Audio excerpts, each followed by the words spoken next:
ಓಕೆನಾ. ಬಿ ಸರೋಜದ ಇನ್ನಿಲ್ಲ ಅಂತದೆ ಎಷ್ಟು ಮಟ್ಟಿಗೆ ನಿಮ್ಗೆ ಸರೋಜ ದೇವಿಯವರು ನಮ್ಮ ಶಾಲೆಯಲ್ಲಿ ಓದಿದ್ದು. ನಾವು ತಿಳಿದ ಪ್ರಕಾರ ಅವರು ತುಂಬ ಒಳ್ಳೆಯ ವ್ಯಕ್ತಿ. ಯಾವ ಶಾಲೆ ಹೆಸರು? ಸೆಂಟ್ ತೆರೇಸಾಸ್ ಶಾಲೆ, ಸೆಂಟ್ ತೆರೇಸಾಸ್ ಚಾಮರಾಜಪೇಟೆ.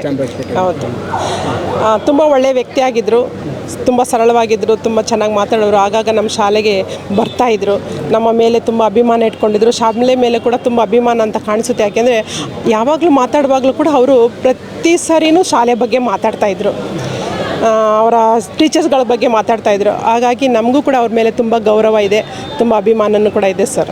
ನೀವು ನೋಡಿದ ಹೇಗಿದ್ರು ಸರ್? ನಾನು ನೋಡುವಾಗಲೂ ಕೂಡ ಅವರು ತುಂಬ ಲಕ್ಷಣವಾಗೇ ಇದ್ದರು, ತುಂಬ ಸರಳವಾಗಿದ್ದರು, ತುಂಬ ಚೆನ್ನಾಗಿ ಮಾತಾಡ್ತಾಯಿದ್ರು. ಏನೋ ಒಂದು ಅನ್ಯೋನ್ಯತೆ ನಮ್ಮಲ್ಲಿತ್ತು ಅಂತ ಅನಿಸ್ಕೊಳ್ಳೋಷ್ಟು ಮಟ್ಟಿಗೆ ಮಾತಾಡ್ತಾಯಿದ್ರು. ಶಾಲೆ ಭೇಟಿ ಕೊಟ್ಟಾಗ ಮಕ್ಕಳ ಜೊತೆ ಆಗಲಿ ನಿಮ್ಮ ಜೊತೆ ಆಗಲಿ ಯಾವ ಥರ ಭೇಟಿ ಏನು ಮಾತಾಡಿರೋ ಯಾವ ಥರ? ಯಾಕಂದರೆ ಕೋವಿಡ್ ಸಮಯದಲ್ಲಿ ಹೇಳಿದೆ ಕೆಲವೊಂದು ವಿಚಾರಕ್ಕೆಲ್ಲ ಅಷ್ಟು ನನ್ನ ಧನ ಸಹಾಯ ಮಾಡಿದ್ದೀನಿ ಅನ್ನೋದು. ನಮ್ಮ ಶಾಲೆಗೂ ಕೂಡ ಅವರು ಸಹಾಯ ಮಾಡಿದ್ದಾರೆ. ನಾವು ಅತಿಥಿಯಾಗಿ ಕರೆಯುವಾಗ ಅವರು ಆಗಾಗ ಸಹಾಯ ಖಂಡಿತವಾಗ್ಲೂ ಮಾಡಿದ್ದಾರೆ. ಎಷ್ಟು ಅಂತ ನನಗೆ ಗೊತ್ತಿಲ್ಲ, ಬಟ್ ಖಂಡಿತವಾಗ್ಲೂ ಅವ್ರಿಗೆ ಸಹಾಯ ಮನೋಭಾವನೆ ಅವರಲ್ಲಿ ಇತ್ತು ಅಂತ ನನಗೆ ಚೆನ್ನಾಗಿ ಗೊತ್ತು. ಈಗಿನ ನೀವು ನೋಡ್ಬಿಟ್ಟು ಅವ್ರ ಹತ್ರ ಅಳವಡಿಸ್ಕೊಂಡು ಕೆಲವೊಂದು ರೀತಿ ನೀತಿಯಾಗಿ ಅಳಿಸ್ಕೊಂಡು ಹವ್ಯಾಸಗಳು ಏನಾಗಿರ್ಬೋದು, ಏನಿರ್ಬೋದು? ನಾವು ಇತ್ತೀಚೆಗೆ ನೋಡುವಾಗ ಅವರು ತುಂಬ ಪ್ರೀತಿಯುತವಾಗಿ ಮಾತಾಡೋದಾಗಿರ್ಬೋದು, ಅಥವಾ ಸರಳ ಜೀವನ ಆಗಿರ್ಬೋದು, ಒಂದು ಒಳ್ಳೆಯ ವ್ಯಕ್ತಿ ಆಗಿರ್ಬೋದು ನಾವು ಕಂಡಿರೋದು.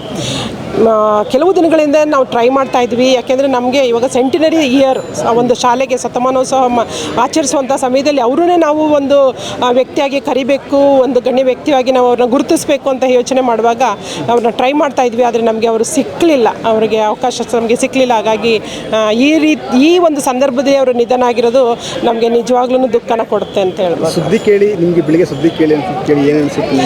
ನಿಜವಾಗ್ಲೂ ಬೇಸರ ಆಯಿತು. ಯಾಕೆಂದರೆ ನಾವು ಅದನ್ನು ನೆನೆಸಲೇ ಇಲ್ಲ. ಅಂಥ ಒಂದು ಸಡನ್ ಆಗಿ ಬಂದಿರೋ ಒಂದು ಸುದ್ದಿ ನಮಗೆ ನಿಜವಾಗ್ಲೂ ಒಂದು ದುಃಖನ ಕೊಟ್ಟಿದೆ, ಬೇಸರನ್ನು ಕೂಡ ತಂದಿದ್ದಾರೆ. ಓಕೆನಾ. ಬಿ ಸರೋಜದ ಇನ್ನಿಲ್ಲ ಅಂತದೆ ಎಷ್ಟು ಮಟ್ಟಿಗೆ ನಿಮ್ಗೆ ಸರೋಜ ದೇವಿಯವರು ನಮ್ಮ ಶಾಲೆಯಲ್ಲಿ ಓದಿದ್ದು. ನಾವು ತಿಳಿದ ಪ್ರಕಾರ ಅವರು ತುಂಬ ಒಳ್ಳೆಯ ವ್ಯಕ್ತಿ. ಯಾವ ಶಾಲೆ ಹೆಸರು? ಸೆಂಟ್ ತೆರೇಸಾಸ್ ಶಾಲೆ, ಸೆಂಟ್ ತೆರೇಸಾಸ್ ಚಾಮರಾಜಪೇಟೆ. ಹೌದು, ತುಂಬ ಒಳ್ಳೆಯ ವ್ಯಕ್ತಿಯಾಗಿದ್ದರು, ತುಂಬ ಸರಳವಾಗಿದ್ದರು, ತುಂಬ ಚೆನ್ನಾಗಿ ಮಾತಾಡೋರು. ಆಗಾಗ ನಮ್ಮ ಶಾಲೆಗೆ ಬರ್ತಾಯಿದ್ರು, ನಮ್ಮ ಮೇಲೆ ತುಂಬ ಅಭಿಮಾನ ಇಟ್ಕೊಂಡಿದ್ರು. ಶಾಲೆ ಮೇಲೆ ಕೂಡ ತುಂಬ ಅಭಿಮಾನ ಅಂತ ಕಾಣಿಸುತ್ತೆ. ಯಾಕೆಂದರೆ ಯಾವಾಗಲೂ ಮಾತಾಡುವಾಗಲೂ ಕೂಡ ಅವರು ಪ್ರತಿ ಸರಿನೂ ಶಾಲೆ ಬಗ್ಗೆ ಮಾತಾಡ್ತಾಯಿದ್ರು, ಅವರ ಟೀಚರ್ಸ್ಗಳ ಬಗ್ಗೆ ಮಾತಾಡ್ತಾಯಿದ್ರು. ಹಾಗಾಗಿ ನಮಗೂ ಕೂಡ ಅವ್ರ ಮೇಲೆ ತುಂಬ ಗೌರವ ಇದೆ, ತುಂಬ ಅಭಿಮಾನನೂ ಕೂಡ ಇದೆ ಸರ್. ನೀವು ನೋಡಿದ ಹೇಗಿದ್ರು ಸರ್? ನಾನು ನೋಡುವಾಗಲೂ ಕೂಡ ಅವರು ತುಂಬ ಲಕ್ಷಣವಾಗೇ ಇದ್ದರು, ತುಂಬ ಸರಳವಾಗಿದ್ದರು, ತುಂಬ ಚೆನ್ನಾಗಿ ಮಾತಾಡ್ತಾಯಿದ್ರು. ಏನೋ ಒಂದು ಅನ್ಯೋನ್ಯತೆ ನಮ್ಮಲ್ಲಿತ್ತು ಅಂತ ಅನಿಸ್ಕೊಳ್ಳೋಷ್ಟು ಮಟ್ಟಿಗೆ ಮಾತಾಡ್ತಾಯಿದ್ರು. ಶಾಲೆ ಭೇಟಿ ಕೊಟ್ಟಾಗ ಮಕ್ಕಳ ಜೊತೆ ಆಗಲಿ ನಿಮ್ಮ ಜೊತೆ ಆಗಲಿ ಯಾವ ಥರ ಭೇಟಿ ಏನು ಮಾತಾಡಿರೋ ಯಾವ ಥರ? ಯಾಕಂದರೆ ಕೋವಿಡ್ ಸಮಯದಲ್ಲಿ ಹೇಳಿದೆ ಕೆಲವೊಂದು ವಿಚಾರಕ್ಕೆಲ್ಲ ಅಷ್ಟು ನನ್ನ ಧನ ಸಹಾಯ ಮಾಡಿದ್ದೀನಿ ಅನ್ನೋದು. ನಮ್ಮ ಶಾಲೆಗೂ ಕೂಡ ಅವರು ಸಹಾಯ ಮಾಡಿದ್ದಾರೆ. ನಾವು ಅತಿಥಿಯಾಗಿ ಕರೆಯುವಾಗ ಅವರು ಆಗಾಗ ಸಹಾಯ ಖಂಡಿತವಾಗ್ಲೂ ಮಾಡಿದ್ದಾರೆ. ಎಷ್ಟು ಅಂತ ನನಗೆ ಗೊತ್ತಿಲ್ಲ, ಬಟ್ ಖಂಡಿತವಾಗ್ಲೂ ಅವ್ರಿಗೆ ಸಹಾಯ ಮನೋಭಾವನೆ ಅವರಲ್ಲಿ ಇತ್ತು ಅಂತ ನನಗೆ ಚೆನ್ನಾಗಿ ಗೊತ್ತು. ಈಗಿನ ನೀವು ನೋಡ್ಬಿಟ್ಟು ಅವ್ರ ಹತ್ರ ಅಳವಡಿಸ್ಕೊಂಡು ಕೆಲವೊಂದು ರೀತಿ ನೀತಿಯಾಗಿ ಅಳಿಸ್ಕೊಂಡು ಹವ್ಯಾಸಗಳು ಏನಾಗಿರ್ಬೋದು, ಏನಿರ್ಬೋದು? ನಾವು ಇತ್ತೀಚೆಗೆ ನೋಡುವಾಗ ಅವರು ತುಂಬ ಪ್ರೀತಿಯುತವಾಗಿ ಮಾತಾಡೋದಾಗಿರ್ಬೋದು, ಅಥವಾ ಸರಳ ಜೀವನ ಆಗಿರ್ಬೋದು, ಒಂದು ಒಳ್ಳೆಯ ವ್ಯಕ್ತಿ ಆಗಿರ್ಬೋದು ನಾವು ಕಂಡಿರೋದು. ಕೆಲವು ದಿನಗಳಿಂದ ನಾವು ಟ್ರೈ ಮಾಡ್ತಾ ಇದ್ವಿ. ಯಾಕೆಂದರೆ ನಮಗೆ ಇವಾಗ ಸೆಂಟಿನರಿ ಇಯರ್, ಒಂದು ಶಾಲೆಗೆ ಶತಮಾನೋತ್ಸವ ಆಚರಿಸುವಂಥ ಸಮಯದಲ್ಲಿ ಅವರನ್ನೇ ನಾವು ಒಂದು ವ್ಯಕ್ತಿಯಾಗಿ ಕರಿಬೇಕು, ಒಂದು ಗಣ್ಯ ವ್ಯಕ್ತಿಯಾಗಿ ನಾವು ಅವ್ರನ್ನ ಗುರುತಿಸಬೇಕು ಅಂತ ಯೋಚನೆ ಮಾಡುವಾಗ ಅವ್ರನ್ನ ಟ್ರೈ ಮಾಡ್ತಾ ಇದ್ವಿ. ಆದರೆ ನಮಗೆ ಅವರು ಸಿಕ್ಕಲಿಲ್ಲ, ಅವರಿಗೆ ಅವಕಾಶ ನಮಗೆ ಸಿಕ್ಕಲಿಲ್ಲ. ಹಾಗಾಗಿ ಈ ಒಂದು ಸಂದರ್ಭದಲ್ಲಿ ಅವರು ನಿಧನ ಆಗಿರೋದು ನಮಗೆ ನಿಜವಾಗ್ಲೂ ದುಃಖನ ಕೊಡುತ್ತೆ ಅಂತ ಹೇಳ್ಬೋದು. ಸುದ್ದಿ ಕೇಳಿ ನಿಮಗೆ ಬೆಳಿಗ್ಗೆ ಸುದ್ದಿ ಕೇಳಿ ಏನು ಅನಿಸುತ್ತೆ? ನಿಜವಾಗ್ಲೂ ಬೇಸರ ಆಯಿತು. ಯಾಕೆಂದರೆ ನಾವು ಅದನ್ನು ನೆನೆಸಲೇ ಇಲ್ಲ. ಅಂಥ ಒಂದು ಸಡನ್ ಆಗಿ ಬಂದಿರೋ ಒಂದು ಸುದ್ದಿ ನಮಗೆ ನಿಜವಾಗ್ಲೂ ಒಂದು ದುಃಖನ ಕೊಟ್ಟಿದೆ, ಬೇಸರನ್ನು ಕೂಡ ತಂದಿದೆ ಅಂತ ಹೇಳ್ತೀನಿ ಸರ್. Thank you. ಓಕೆನಾ.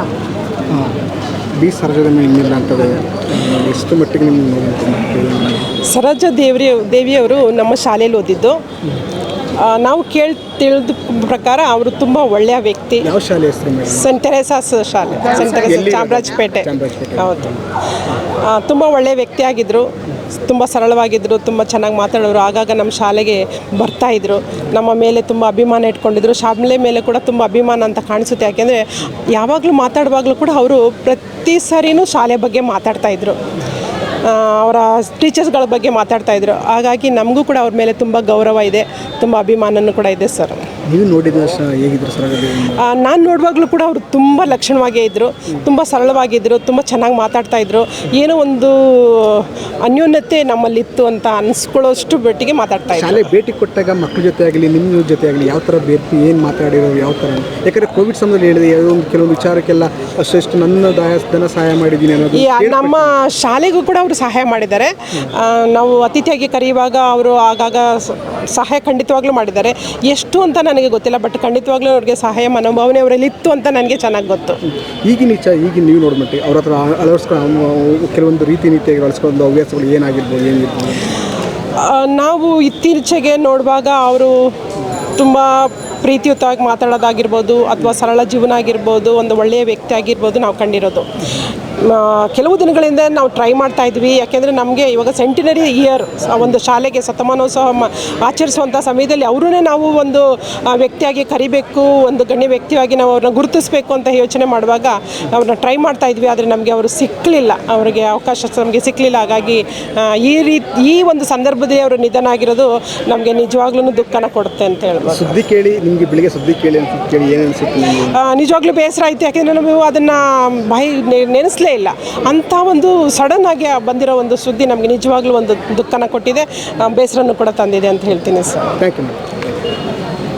ಹೆಚ್ಚಿನ ವಿಡಿಯೋಗಳಿಗೆ ಪ್ರತಿಧ್ವನಿ ಯೂಟ್ಯೂಬ್ ಚಾನೆಲ್ ಸಬ್ಸ್ಕ್ರೈಬ್ ಮಾಡಿ, ಬೆಲ್ ಐಕಾನ್ ಕ್ಲಿಕ್ ಮಾಡಿ.